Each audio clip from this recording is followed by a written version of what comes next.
আসসালামু আলাইকুম, সবাই কেমন আছেন? আমি মোহাম্মদ আলী আকবর। তো রবিউল আউয়াল মাস, সিরাতুন নবী সাল্লাল্লাহু আলাইহি সাল্লাম, ছোটোখাটো একটা কুইজ প্রতিযোগিতা। যদি প্রশ্নের উত্তর দিতে পারে, ছোট্ট একটা এরকম 5 টাকা দামের একটা চকলেট দেওয়া হবে আমাদের এই ছাত্র ভাইদেরকে। আমরা শুরু করতে যাচ্ছি, সবাই মনোযোগ সহকারে দেখেন। আসসালামু আলাইকুম।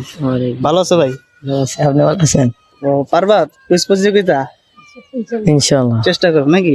প্রথম প্রশ্ন হলো, রাসূলুল্লাহ সাল্লাল্লাহু আলাইহি সাল্লাম কত খ্রিস্টাব্দে জন্মগ্রহণ করেন?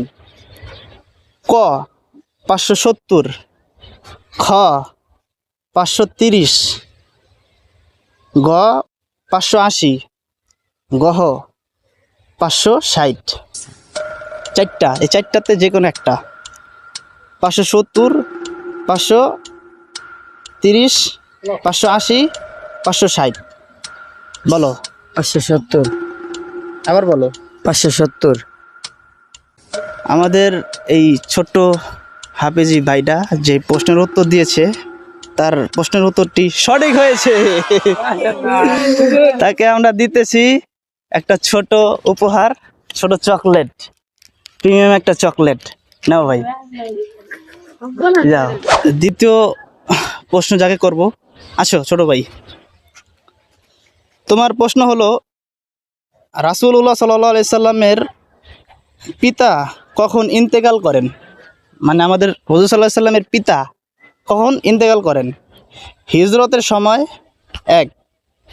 2 হলো রাসূল সাল্লাল্লাহু আলাইহি সাল্লামের জন্মের পূর্বে। 3 রাসূল সাল্লাল্লাহু আলাইহি সাল্লামের জন্মের পরে। 4 রাসূল সাল্লাল্লাহু আলাইহি সাল্লাম এর জন্মের সময়। পূর্বে। আমাদের যে ভাইটি বলেছে রাসূল সাল্লাল্লাহু আলাইহি সাল্লামের জন্মের পূর্বে, তারও আমরা দেখতে পারতেছি প্রশ্নের উত্তরটি সঠিক হয়েছে। আলহামদুলিল্লাহ। তাকে একটা দিয়ে দিতেছি আমরা, ছোট একটা উপহার। নাও। তৃতীয়, আসো। কেমন আছো? আলহামদুলিল্লাহ। আলহামদুলিল্লাহ, খুব ভালো। তোমার প্রশ্ন হলো, রাসূল সাল্লাল্লাহু আলাইহি সাল্লাম এর পিতার নাম কি? আব্দুস সামাদ, আব্দুর রহিম, আব্দুল্লাহ, আব্দুর রহমান। আব্দুল্লাহ। আমাদের যে ভাইটি, তার প্রশ্নের উত্তরটা আমরা দেখতে পারতেছি এখানে সঠিক হয়েছে। আলহামদুলিল্লাহ। তো তার জন্য ছোট একটা উপহার, প্রিমিয়াম একটি চকলেট। নাও ভাই। আরেকজন ছোট ভাই, আসো। ভালো আছো? আলহামদুলিল্লাহ। আচ্ছা, আলহামদুলিল্লাহ। তোমার প্রশ্ন হলো,